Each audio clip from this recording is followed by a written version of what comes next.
So we're going to check out two keyboards here from Epomaker, who are also sponsoring this video. They wanted me to check out two of the keyboards that are pretty unique. One of them has a mini screen, a detachable screen. It also has a joystick, and then the other one has another screen like built into it, which is wild. Like there's a lot actually going on here. Anyway, let's actually look at the boxes. Let's actually look at what we've got here. So yeah, this is the 65% layout RT65. It has a detachable mini display, mini TV, RGB lights and stuff like that. Let's get into this one first. Okay, manual. We don't need a manual. Accessories, let's have a look at what we've got. Okay, so we've got keys, we have got the display. Yo, this is tiny.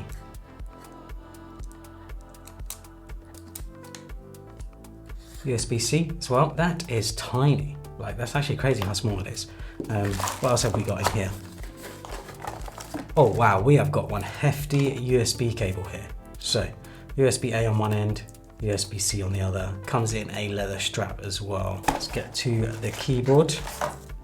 If you're a Mac user like me, they do have the option and command keys as well, so you can replace them on the keyboard. So this is a 65% layout, and this colorway is quite interesting. It's kind of like a beigey browny colorway. Not a colorway that you see that often, to be honest, at all. It already sounds incredible. This joystick here though, that is pretty cool. It literally feels like a joystick that you get on a proper controller. I'm not sure what you would use it for though. I assume it's completely customizable, so you can do whatever you like with it. But I can imagine this on like a canvas. Imagine like you're in Figma or Photoshop, being able to move around the canvas with the joystick. That'd be pretty cool. Of course we can turn it on, and it has a 3000 milliamp hour battery. We can see the RGB effects there. Pretty insane. There's a lot going on here, and they're south facing RGB as well, so you can actually see them. This is also pretty neat. The RGB on there, I assume you can customize that. We also have the transmitter here for connecting it wirelessly to your PC, I assume, if you don't want to use Bluetooth. And of course, the display goes in to here, like so. Oh, there we go. Can you guys see that? It just works straight away. So it looks like you can see your battery life, you can see the date, you can see, if I wake the keyboard up, you can see it's searching for Bluetooth connectivity. That is pretty awesome. That is actually sweet. That's pretty smart. This USB cable is really nice. It has USB-A, USB-C on one end, nice and thick. And yeah, some orange accents as well. These are some really nice USB cables. Very premium feeling. I think the thickness of the cable alone is pretty awesome.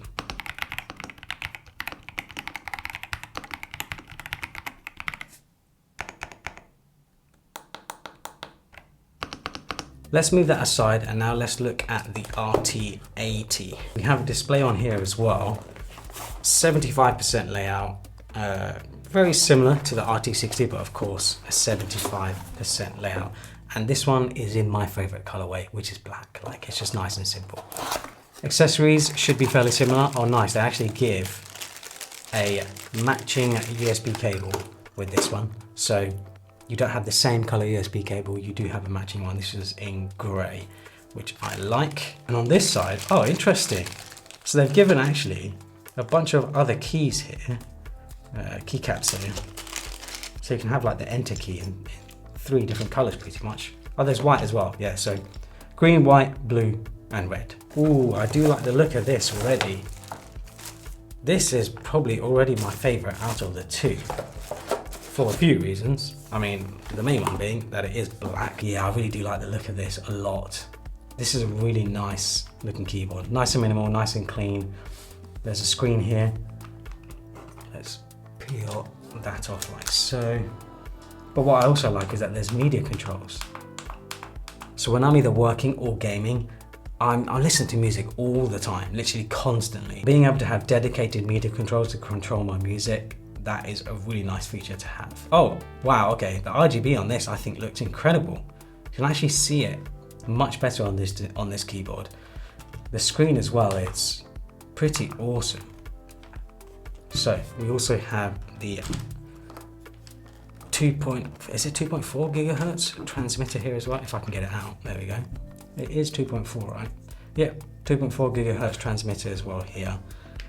It's actually nice that they have it here so that you don't lose it, because the amount of times I've lost dongles and transmitters and stuff because it's like in the box or something, it's not actually attached to the keyboard in some way, like it's just quite annoying. So with the RT80 we have a 75% layout, which is definitely my preferred layout. I like having the functional row of keys. 65% layout, I know for some people like it's great, it's amazing, but I always miss the functional row of keys. I just like having the dedicated row of function keys. For my typing experience, my typing preferences, it just makes more sense for me. This also has a 5,000 milliamp hour battery, so much bigger battery in this, so it should last for quite a bit longer too. On the bottom, there are different levels that you can stand it up at, which is nice because I know for some people that can be a big thing, like having the ability to angle the keyboard up can make a big difference. Okay, so I've connected the keyboard to my Mac via USB-C, and we can see the screen. This is in sort of its default state, but we can swipe on it and we can get some functions to control our Mac. And also you have 4 functions here, 4 basically touchscreen panels. And yeah, like you can change what you have on them as well. It's customizable. Obviously these are just the default options, but that's pretty awesome because you could basically put, I think, pretty much whatever you like in here.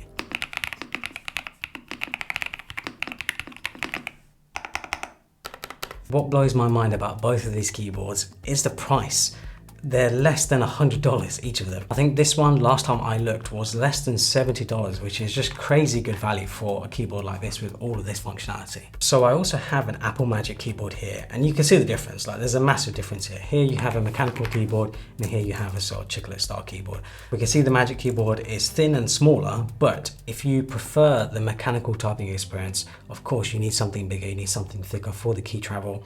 And the keys, the sort of keyboard itself will just naturally be bigger. So I've now connected this keyboard via USB to my Mac because I wanted to see what the joystick does by default. And the joystick by default actually does the music controls. So you can change tracks by going up and down, and then you can click it to mute, and then you can also go left and right to adjust the volume. So this is quite funny. I'm hoping you guys can see this.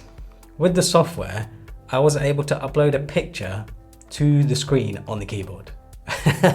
So you can have anything you want here. Maybe you have a picture of your cat or your dog or loved one or whatever. You can have it on the screen, which is pretty funny. You can even upload your own sketches and stuff. So I just randomly just drew a line, and yeah, you can upload it. So you can really sort of put whatever you want on the little screen that's attached to the keyboard. Let's get into one of the keys, like so. And we should be able to remove. Yeah, nice and easy. The switch comes out, super easy, super clean. So you can change the switches out if you want to. You can have whatever switches you like in this. And of course you can change the keycaps as well. So that's pretty nice to see. A lot of customization options there. If you guys are interested in either of these keyboards, I will leave a link to them down in the description below. Hopefully you guys enjoyed it. Follow me on Instagram and Twitter and subscribe for more.